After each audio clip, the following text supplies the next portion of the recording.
busiest dockyards on all the island of Sodor. It's where ships and engines and cranes alike are busy day and night, every day of the year.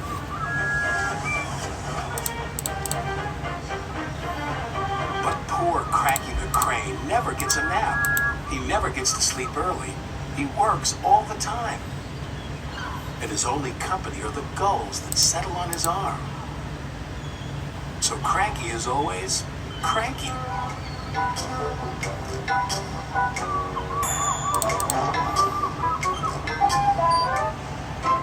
"Ahoy there, Cranky!" cried Salty. "Where have you been?" snapped Cranky. "And a good day to you too, Captain." Bill and Ben arrived for work, full of mischief.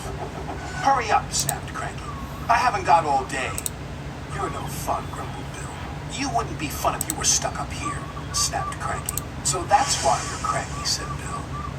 "You're lonely," said Ben. "I'm not," Cranky cranked. "So it's company you be needin'," said Salty. "Reminds me of a lonely old Grand Banks lighthouse keeper." "Not another one of your stories," cried Cranky. "Oh, please, Salty," they chimed. "We haven't heard it." "'Twas in the middle of a wee naughty storm," Salty began. "The likes of which you see once in a lifetime." This made Cranky very cranky. So cranky that he swung his arm around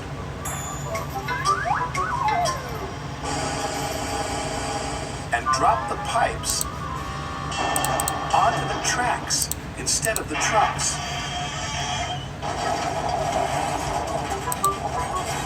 "Whoops," said Cranky meekly. "You've blown the main now, matey," said Salty. The engines were trapped. "You're gonna get into trouble," sang Bill and Ben. Sir Topham Hatt was in his office being measured for a new suit.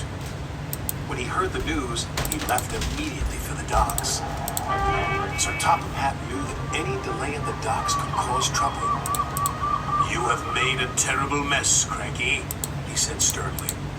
"I'm sorry, sir," Cranky whispered. "You engines will have to stay here tonight until Harvey clears up this mess in the morning."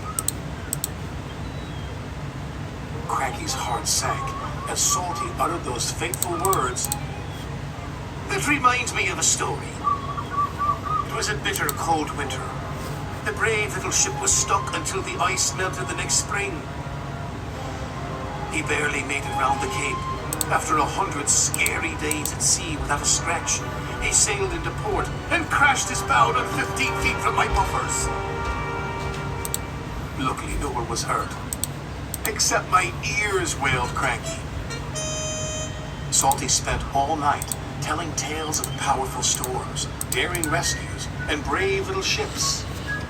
And when the sun rose, he was still talking. And talking. And talking. "I can't take any more," groaned Cranky. Harvey the crane engine arrived. "Sir Topham Hatt sent me to help clear away this mess," he puffed proudly. Cranky was so pleased the engines would be going soon, he forgot to be cranky. "I'll never misbehave again," he promised, "as long as I don't have to listen to any more of Salty's stories." And after Harvey and the workmen had cleared the wreckage, Cranky worked hard all day. He carefully loaded the trucks, helped speed the engines on their way, and he said please and thank you. "This is new," puffed Thomas, but he had spoken too soon. Cranky couldn't help himself. "It was nice while it lasted," said Percy, and all the engines laughed. But Cranky was still cranky.